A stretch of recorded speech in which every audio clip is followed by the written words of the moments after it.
Evangelho escrito por João, capítulo 1, capítulo 5, a partir do 10º.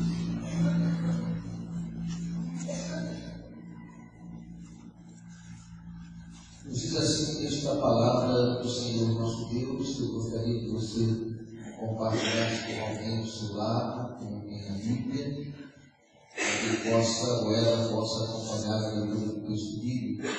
Evangelho escrito por João, capítulo 5, do verso 1 ao verso 7.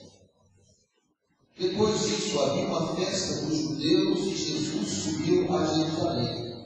Ora, em Jerusalém, próximo à porta das ovelhas, há um templo, chamado em hebraico Betesda, o qual tem 5 alqueires. Neste jazia grande multidão de enfermos, cegos, mancos e ressecados, esperando o movimento da água, porquanto o anjo descia em certo tempo ao tanque e agitava a água. Então, primeiro que ali descia, depois do movimento da água, sarava de qualquer enfermidade que tivesse. Achava-se ali um homem que havia 38 anos estava enfermo. Jesus, vendo deitado, sabendo que estava assim havia muito tempo, perguntou-lhe: queres ficar são? Respondeu-lhe o enfermo: Senhor, não tem ninguém que ao necessitar da água me ponha no tanque. Assim, quando eu vou, desce outro antes de mim. Disse-lhe Jesus: levanta-te, toma o teu leito e anda. Imediatamente o homem ficou são e, tomando o seu leito, começou a andar. Amém? Jesus quer mudar a sua vida. A história desse homem que nos conta o evangelista João é muito parecida com a história de muitos de nós. O que se passa na vida desse homem talvez esteja passando na sua vida também. E a primeira coisa, queridos, que nós vemos nessa história é essa semelhança entre o que aquele homem estava passando e o que muitos de nós passamos hoje. E dentro dessa semelhança, a primeira é que aquele homem tinha um problema que persistia, um problema que estava sempre ali com ele, um problema que não estava sendo resolvido. A Bíblia diz que 38 anos aquele homem estava enfermo. Portanto, não era um problema ocasional, não era um problema de ontem, não era um problema de hoje, era um problema de uma vida. Persistia aquela situação na vida daquele homem. Muitos de nós temos problemas assim, que persistem. Insistem em estar nos atrapalhando. Pode ser uma enfermidade, como esse homem do texto que lemos. Pode ser um sentimento. Pode ser uma mágoa. Pode ser uma situação de pecado que ainda não deixamos. Mas fato é que aquele homem tinha um problema que persistia há 38 anos com ele. E muitos de nós experimentamos situações nas nossas vidas que não são de ontem, nem de ontem, nem do ano passado, mas que nos entristece, nos atrapalha, nos incomoda a vida. Segundo aspecto dessa semelhança da situação daquele homem com a nossa situação, é que quando nós estamos assim, muitas vezes nós procuramos em todos os lugares possíveis soluções para o nosso problema. Aquele homem estava ali na beira daquele tanque chamado tanque de Betesda, porque havia uma crendice mais do que uma verdade. O texto bíblico que era uma verdade. O texto bíblico nos diz que algumas pessoas acreditavam que, ao agitar-se aquelas águas pela ação de um anjo, o primeiro que ali entrasse ficava curado. Não há uma afirmação bíblica que isso era verdade. E aquele homem estava ali, esperando que a água se agitasse e acreditando que um dia ele seria o primeiro a entrar na água quando ela fosse agitada. E aí é interessante, né, irmão?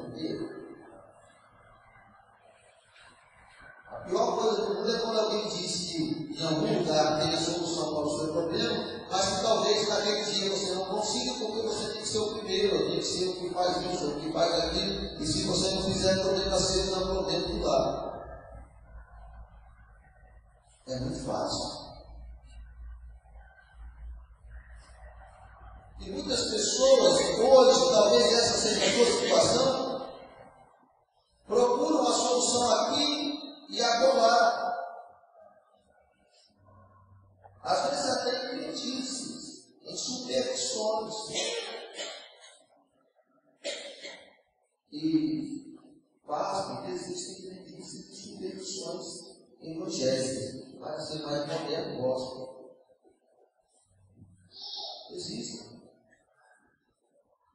Existem uma série de igrejas intituladas evangélicas nos nossos dias, cheias de sincretismo religioso, cheias de superstição, de crendice, de amuleto.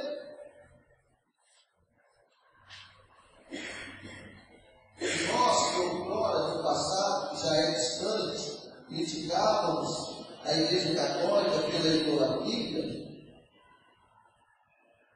pelas rezas, por acreditar no poder das relíquias dos santos. Muitos estão acreditando nisso. Não acreditam na água benta, mas acreditam na água orada, ungida. Não acredita na relíquia do santo, mas acredita no lenço usado por uma determinada pessoa. Pode ser. E alguns são assim, de lugar em lugar, procurando a possível solução.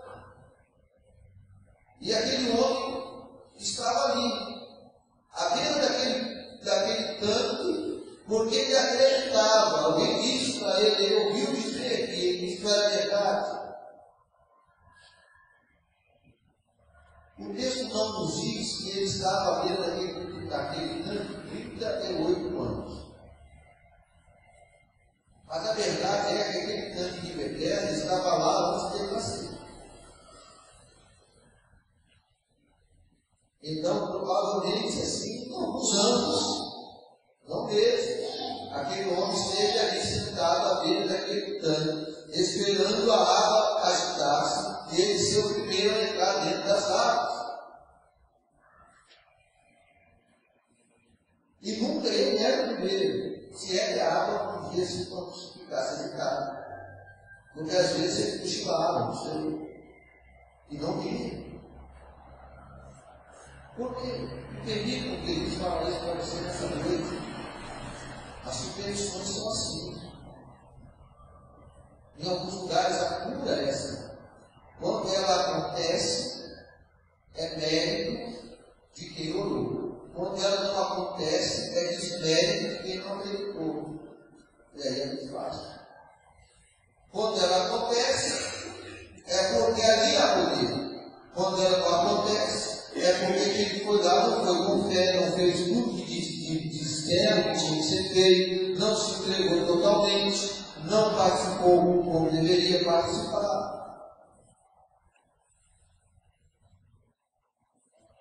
A situação daquele homem, nesse segundo aspecto aí, é muito parecida. Primeiro também, um problema que persiste. Segundo, muitos buscam a solução para esse problema que existe, às vezes até acredita. O Brasil, nosso país, chamado maior país católico do mundo, é concomitantemente o maior ou um dos maiores sincretistas, espírita, do mundo. Daí o ditado popular, né? Acende uma vela para Deus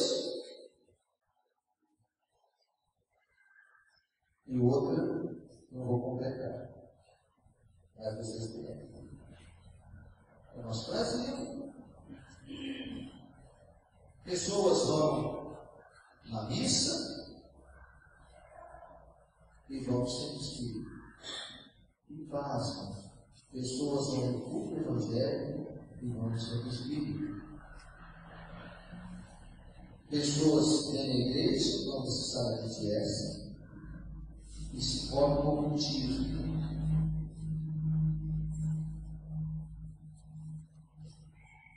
A igreja cristã evangélica do século XXI não é a igreja cristã evangélica do século XX. E até o terceiro quarto do século passado. Não é. A igreja cristã evangélica mudou. O secretismo está dentro da igreja. Pessoas procurando a cura em lugares aonde não procurar. Mas ainda, queridos, existe uma outra coisa interessante nessa trajetória desse homem com a nossa trajetória.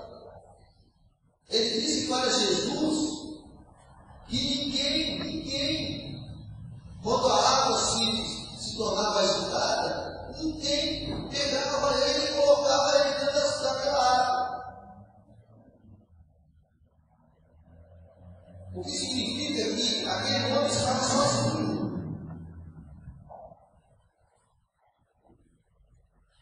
38 anos enfermo e 38 anos sozinho.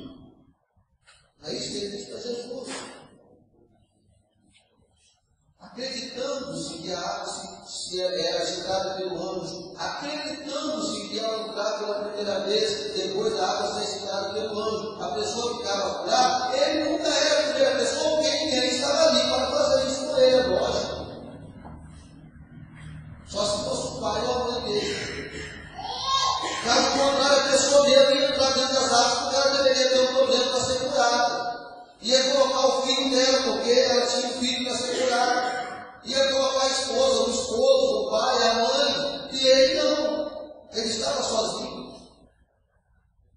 E essa é a terceira coisa interessante, queridos, para comparar. Muitas vezes nós temos problemas que persistem nas nossas vidas. Muitas vezes as pessoas buscam a solução para esses problemas até em lugares que não deveriam.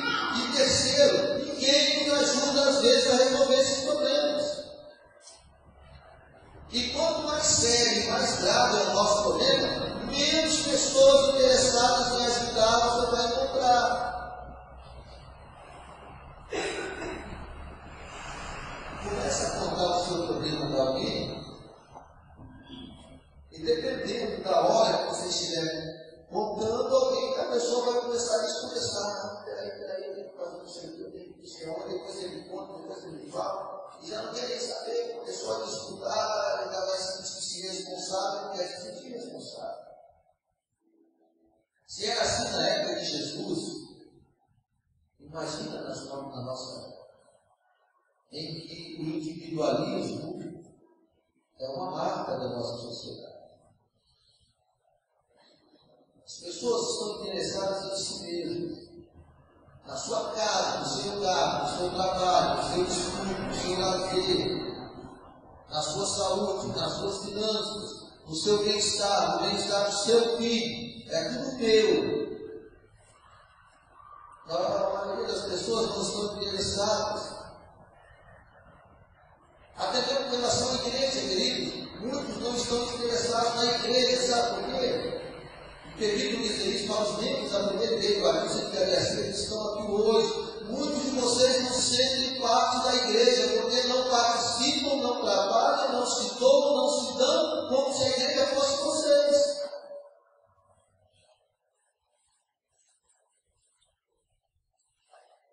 É a igreja do pastor Júlio. É a igreja do diácono fulano. É mais fácil que dizer, é a minha igreja. Porque aí o nosso individualismo vai dizer que eu tenho que cuidar, isso é minha. Se eu não cuido dos outros, eu também, né? Mas aí ele se identifica com a própria igreja, porque não tem que participar, não tem que ajudar, não tem que arregaçar as mãos, não tem que fazer alguma coisa. Aquele homem se sentia sozinho, não tinha ninguém para ajudar. Ninguém conseguia levar um ponto em consideração que a história fosse verdade. Ninguém colocava aquelas águas quando elas eram fechadas. Alguém entrava no outro. Agora vocês conseguem imaginar a cena? Eu não quero imaginar. Se o povo fosse verdade, porque o texto diz assim, vocês prestaram atenção? Verso 3. Perto das entradas estavam deitados muitos doentes. Muitos, não eram poucos. Muitos. Imagina a confusão quando alguém dizia, você chegou. É um pouco para lá, um pouco para cá, eu vou primeiro, eu passo por cima. Eu acho que alguém até morria nessa confusão. Todo mundo querendo entrar primeiro, quem é cego, quem é surdo, quem é aleijado, quem é isso, quem é aquilo. Bom, querendo atropelar o outro. É um só que vai ser curado. O primeiro que entrar. Os outros não. Imagina ali, centenas de pessoas ali em volta. Centenas, irmão. Isso não é privilégio do pastor que sabe curar. É privilégio de qualquer pessoa que diz que sabe curar. Seja espírito, seja católico, seja evangélico, seja de qualquer que for. Vai ter uma multidão em volta lá querendo entrar. Aqui em Cariacica tem alguém que vem de vez em quando aí, não vem? E diz cura. Não é pastor. Não é padre. E aqui não é pequena.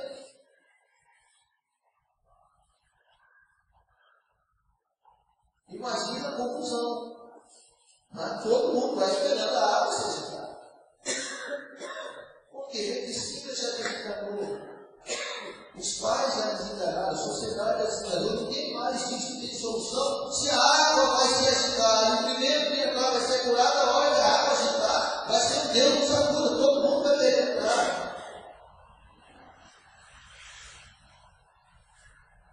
Só um vai ser curado.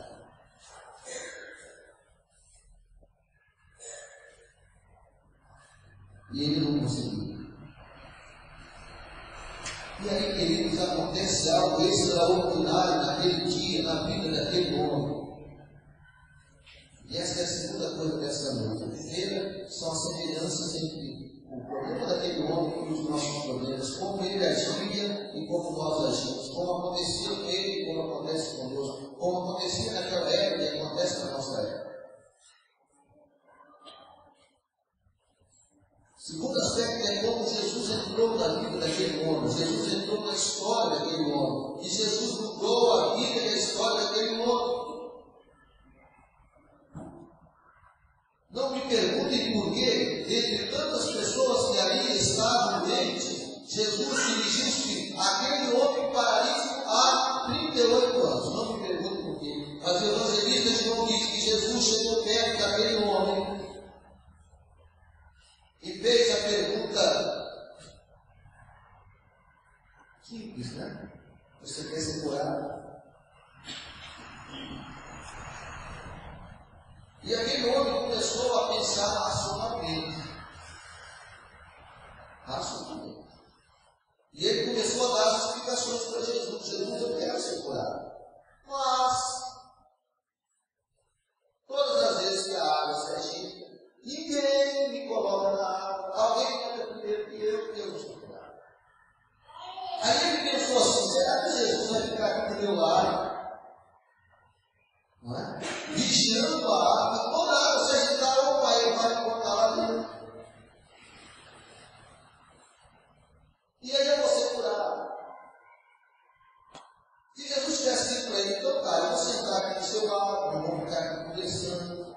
Você vai me contar um pouco da sua vida, eu vou te contar um pouco da minha vida, eu vou ficar me vigiando. A hora que essa água se agitar, eu vou te ajudar a entrar lá dentro. Não sei se eu vou conseguir. Você vê aí, tem muita gente aqui também de olho.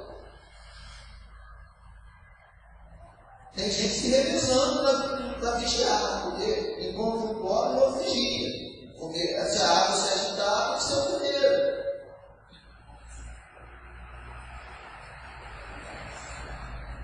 É isso que ele estava pensando.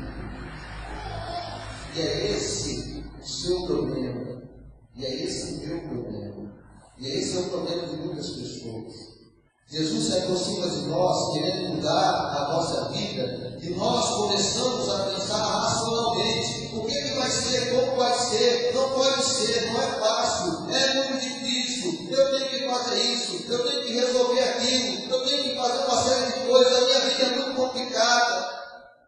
Olha a minha enfermidade, eu já fui no médico, já fui no já fui no outro, eu tenho chave, eu tenho isso, eu tenho exame, eu tenho. Não tenho. Ou você não conhece a minha esposa, você não conhece o meu esposo, você não conhece o meu filho, você não conhece o meu patrão, você não conhece. E Jesus não estava perguntando para aquele homem qual era a dificuldade que ele tinha para ser curado. Jesus estava perguntando para aquele homem: você quer ser curado?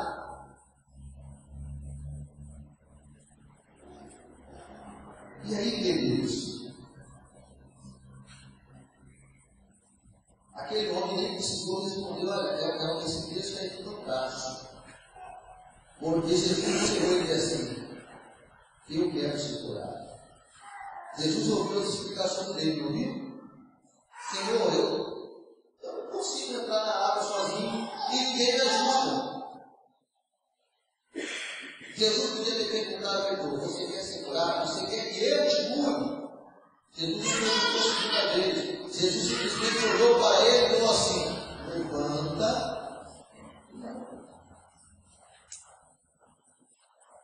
E aquele homem pegou a sua cama, a sua esteira, que ele usava para ficar alimentado à beira daquele tanque, e começou a andar. Ele ficou são, ele foi curado. Não teve, queridos, nenhuma superstição. Não teve, querido, nenhum ritual.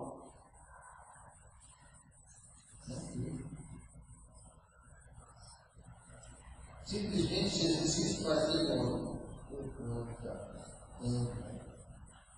e ele não foi. Jesus quer mudar a sua vida. Jesus quer transformar a sua vida.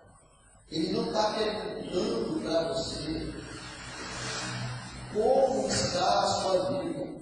Ele não está perguntando para você se o seu esposo é difícil demais, se a sua esposa é difícil demais, se seu filho te dá muito trabalho, se o seu emprego está difícil, se a sua doença é incurável. Ele está perguntando para você que ele quer mudar a sua vida, transformar a sua vida. E se você quiser, e se você permitir, ele vai transformar a sua vida. Ele vai mudar a história da sua vida. Ele vai modificar toda a sua vida. E eu e você, nós precisamos crer. Eu e você, nós precisamos crer. E Jesus é esse ser maravilhoso, é esse ser que tem todo o poder, toda a autoridade. Esse texto eu fico assim maravilhado, porque Jesus não discute, né? Jesus não fala nada com ele. Jesus pergunta: você quer ser curado? Ele dá uma explicação, mas Jesus tem outras explicações dele, porque Jesus não está interessado naquelas explicações. Jesus não está querendo jogar ele dentro da água, não vai dentro da água, não é isso. Jesus só deu uma ordem para ele: levanta. E ele levantou. Quando Jesus estava no barco atravessado o mar da Galileia, Jesus dormia cansado. E o mar estava agitado. E os discípulos já desesperados, achando que iriam naufragar. Acordaram Jesus. Jesus, por que vocês me acordaram assim? Que isso? Olha aí, chegou na rua, estava vendo, estou barco. A gente joga 2 latas de água para fora e entra 3.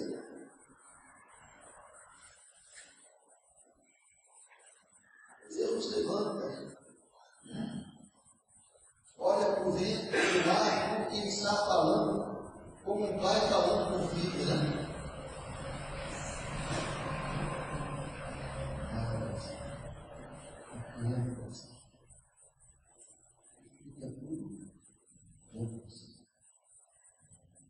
Esse é o poder maravilhoso de Jesus. Esse é o poder maravilhoso de Jesus. Não é superstição, não tem crendice, não tem simpatia. O que tem é a ação sobrenatural de Jesus na minha e na sua vida. Ele quer mudar a sua vida. Ele quer mudar a história da sua vida. Ele quer mudar a história da sua família. Ele quer mudar a história dessa igreja. Mas você precisa deixar Jesus mudar a sua vida, mudar a sua história, mudar a sua vida. Você precisa. É a história da família mesmo. A história da família. Há famílias que vivem assim há anos. Às vezes não é só da vida da pessoa, da família. Há anos ali, problemas, dificuldades. As mais diversas possíveis, bebida, droga, marginalidade, desemprego, morte. E se a gente não quer mudar a vida da pessoa, ele quer mudar a vida da família. Nós vamos entrar no mês da família. E o tema é famílias restauradas, porque para Deus não é impossível. Ele quer mudar. Ele não está perguntando o grau de dificuldade, ele está dizendo que vai mudar, se você quiser. Mas você precisa entender nessa noite. Deixe Jesus mudar a sua vida. Deixe Jesus mudar a sua família. Deixe Jesus mudar a sua história. Deixe Jesus tornar realidade o futuro que Ele está preparando para você. Mas você precisa deixar Jesus atuar na sua vida. Você precisa. Se você não quiser, você vai continuar vivendo da mesma forma que você está vivendo. Mas se você deixar Jesus entrar na sua vida, eu não tenho nenhuma dúvida de que Ele vai mudar a sua vida, a sua família, a sua história. E você vai encontrar a paz, a felicidade, a alegria. E esse mundo não pode ficar. É isso que Jesus nos diz? Deixe-nos a paz, a minha paz nos dou, não colaborou com o mundo a dar. O apóstolo Paulo escrevendo aos Filipenses diz assim: a paz de Cristo que excede a todo entendimento humano guardará os vossos corações. Não tem entendimento para a paz sem Cristo. Por quê? Porque ele muda. Ele transforma. Porque não importa a minha desculpa, o meu argumento humano. Jesus não está preocupado com o argumento humano. Algo bonito dessa casa, falei que Jesus quer nos levar a um nível espiritual muito acima do que nós estamos vivendo, um nível sobrenatural. Andar sobre as águas. Jesus não está preocupado com as limitações que você coloca para Ele, que existem na sua vida. Ele pode remover todas essas limitações e transformar a sua vida. Se Jesus quer que você seja um obreiro, talvez algum jovem, uma jovem, e às vezes a gente coloca uma série de limitações, como Moisés lá nas caçarias, eu vou pegar isso para os irmãos, muito rápido, recentemente, do pregador. Ele vai remover todas as limitações. Alguém quer se ficar mais ateus, coloca um monte de limitações, e Deus remove essas limitações. Você quer ser crente em Cristo Jesus, você está preocupado com o pai, com a mãe, com o esposo, com a esposa, com o que o vizinho vai pensar, com isso, com aquilo. Jesus resolve tudo isso. Precisa resolver uma situação conjugal, Jesus resolve. Ele não está preocupado com as limitações, com as coisas que você tem que deixar e vencer para ser aquilo que Ele quer que você seja. Ele apenas quer que você deixe Ele se transformar naquilo que Ele quer transformar. O poder para transformar é dele.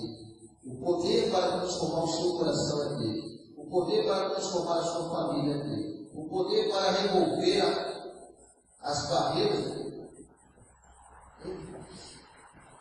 Se você, nessa noite, quiser que Ele mude a sua vida, como Ele mudou a vida dele. Vocês já imaginaram? Ele orou 38 anos. Agora, com um novo de cabelo. Feliz, alegre. Alguém colocou ele nas águas, não. Porque Jesus disse apenas uma palavra para ele: levanta. Por que levantando? Porque Jesus está aqui. É só isso. Jesus quer, se Ele quer, não tem ninguém que vai dizer que não quer. Fulano, Jesus quer confinado. Era um sábado. Os fariseus ficaram irados com Jesus porque era sábado. Ele não podia ter feito aquilo no sábado. O que é que vai dizer para Jesus o dia que ele pode ou não pode fazer alguma coisa? O lugar que ele pode ou não pode fazer alguma coisa? Na vida de quem ele pode ou não pode fazer alguma coisa? Na igreja de quem ele pode ou não pode fazer alguma coisa? Ele queria curar aquele homem, não precisava de anjo mexer as águas, não precisava de ninguém levar dentro das águas. Podia ser sábado, domingo, segunda, terça, quarta, fevereiro, março, abril, maio, junho, dezembro, verão, não interessa. Jesus queria curar aquele homem, ele disse: levanta e anda.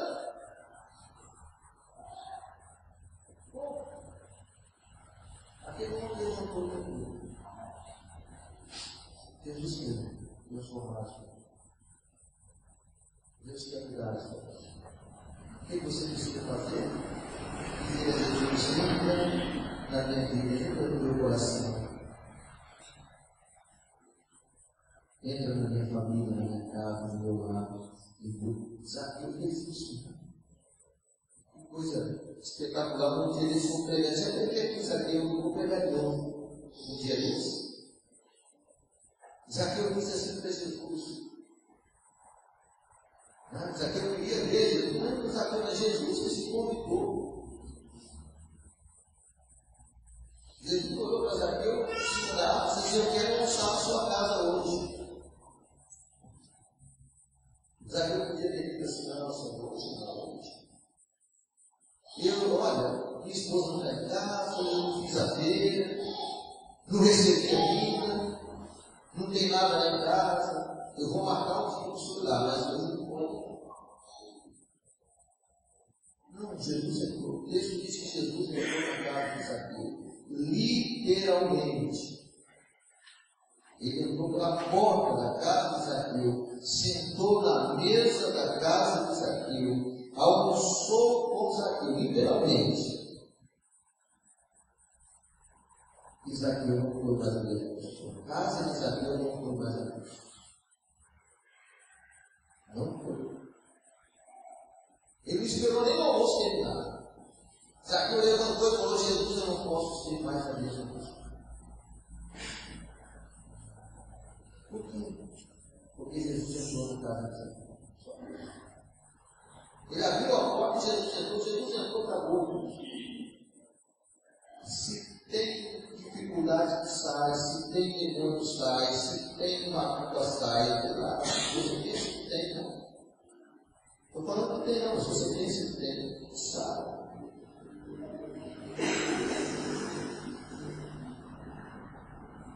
Jesus entrou. E ninguém mais reconheceu a casa do peru e a casa do pobre, já viu? Não é que tem duas paredes, não. A casa de Zaqueu agora é por quê?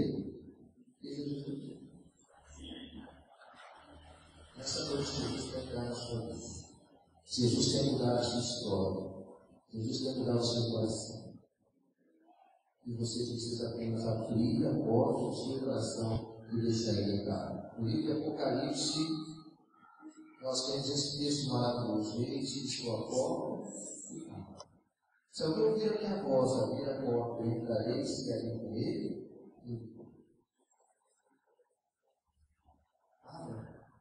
Deixa Jesus entrar na sua vida. Deixa Jesus entrar na sua casa, na sua família, nos seus negócios, nos seus problemas, na sua história.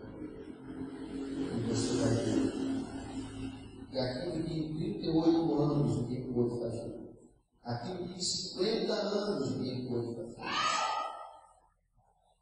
Jesus faz com toda facilidade, porque Ele é o Senhor de todas as coisas. Amém? Obrigado, Senhor. Obrigado porque o Senhor Jesus muda as nossas vidas. Obrigado, Pai, porque o Senhor pode transformar as nossas vidas. É muito bom saber, ó Pai, aquilo que nós não podemos fazer, Jesus pode fazer. Porque as situações em nossas vidas, ó Pai, fugiram ao nosso controle. Nós não temos mais força para resolver, nós não temos sabedoria para resolver, nós não temos nem ânimo para resolver. Muitas vezes nos deitamos e gostaríamos que a noite não acabasse, porque não sabemos como vai ser o dia. Ou às vezes sabemos como vai ser as mesmas filhas, os mesmos problemas, a mesma enfermidade, as mesmas coisas, as mesmas coisas.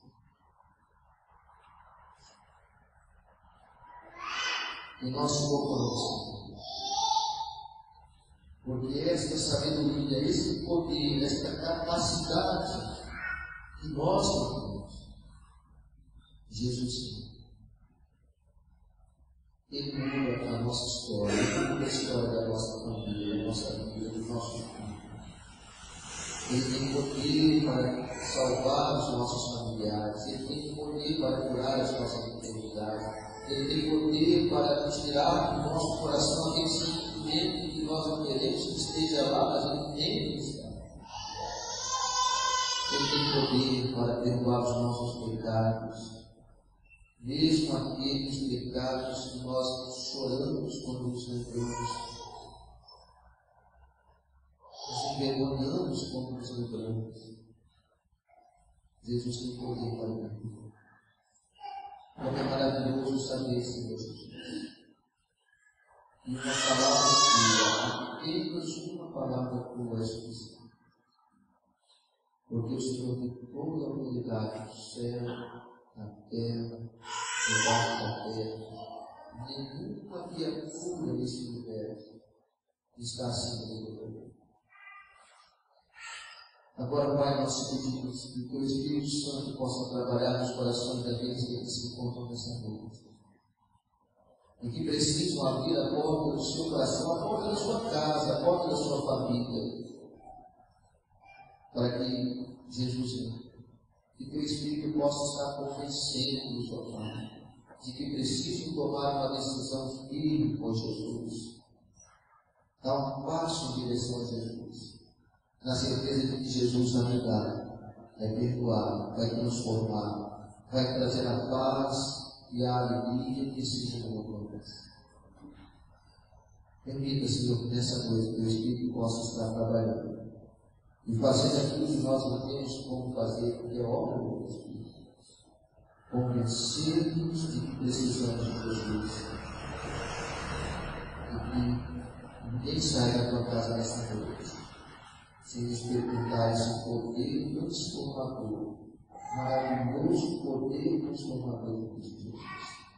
Abençoa a tua igreja que quer assim recebe, irmãos, para que as portas da tua igreja estejam abertas para o teu filho, para que ele entre e sente o pronto da família, para que ela reconheça sempre em nenhum momento Jesus. E Ele é o Senhor Deus. É Ele que nos vive. É Ele que nos vive. E nós vamos aonde Ele nos vive. E nós fazemos aquilo que Ele nos manda, porque Ele é o Senhor Deus. Não permita, ó Pai, que em algum momento a gente feche a porta da igreja e vai dizer, Jesus, não faça as mudanças que Ele quer fazer. Não permita que a gente deixe Jesus de fora, para que prevaleça a nossa vontade. Mas que como em nossas vidas, ó Pai, também na vida da tua igreja, Jesus possa ser aquele que transforma, que cuida, que renova, e tira o que está errado e nos conduz pelos caminhos. Ajuda-nos, Pai, nessa noite. Abençoa-nos, leva-nos em paz os nossos lares, guardar-nos e proteger-nos pelo teu poder. Dá-nos uma semana de bênçãos, ó Deus. E onde nós estivermos, possamos não somente sentir a tua presença, mas fazer com que as pessoas sintam a tua presença. E possamos testemunhar o grande amor que Jesus tem. É no nome de Jesus, nosso Senhor e Salvador, que nós oramos. Amém. Então, assim, meus irmãos, nós vamos estar no despedir da casa do Senhor e eu vou ser a porta e despedir dos irmãos.